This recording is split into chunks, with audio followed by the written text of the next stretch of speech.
You've often heard me say that XRP is the only digital asset with legal regulatory clarity. And that's a result of the fraudulent lawsuit levied against XRP and Ripple, and also its leadership team. The SEC handily just completely had their butts whipped with that lawsuit. It took a little over 4 years, and I think it was $200 million.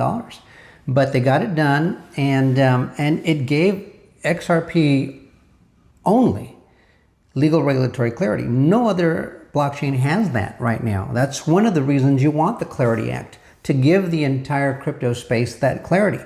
And so in this video, it's because you're going to hear Brad Garlinghouse, CEO of Ripple, say it himself, that they are in a unique position where they have this clarity. And so you have to keep this in the back of your head as we're watching these ETFs be considered. We're watching ISO 20022 go live and mandatory in November. It's live already. It's got to go mandatory in November.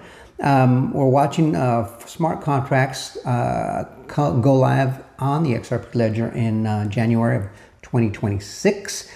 These Fed rate cuts are coming in. We've still got a government shutdown. That Clarity Act is still being considered, but it is not done just yet.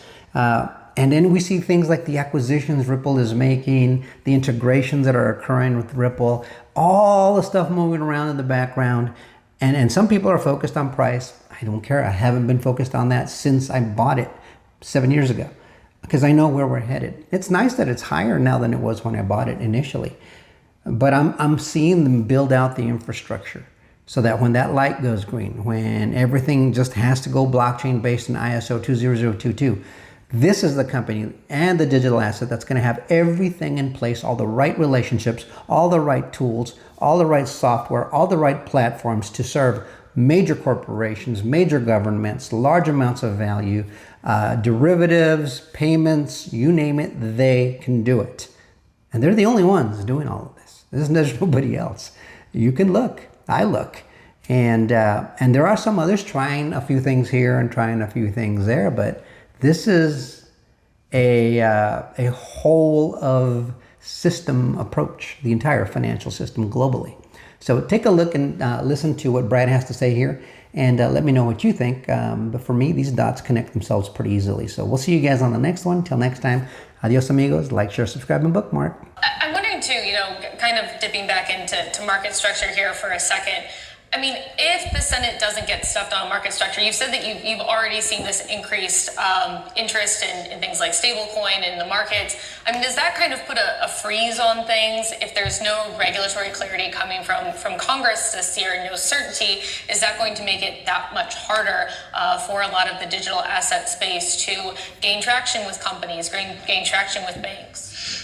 So I think you asked the question kind of a black versus white, and I think about it as gray. It depends upon the bank. It depends upon what people like Paul Atkins say publicly and put out as position papers on behalf of the SEC or CFTC. And I think it's kind of to be determined. But the more time that goes by, the better I think it is for the industry, period. Again, Ripple happens to be in a unique position, and that we fought a multi-year battle to get that clarity for XRP. And so that the number of people building in and around the XRP ecosystem grew quickly after that resolution was final, because oh, okay, this is now clear. I think the whole industry needs that. The whole industry needs to be able to lean in and build, whether you're building payment solutions, custody solutions, land title registry solutions, tokenizing commercial real estate. Like this tsunami is still coming, and I don't think there's anything that the U.S. federal government is going to do to stop that. Leaning in to provide clarity so that consumers are protected, companies know how to operate. The vast majority of entrepreneurs I know in crypto want to play by the rules. They're asking to understand what the rules are.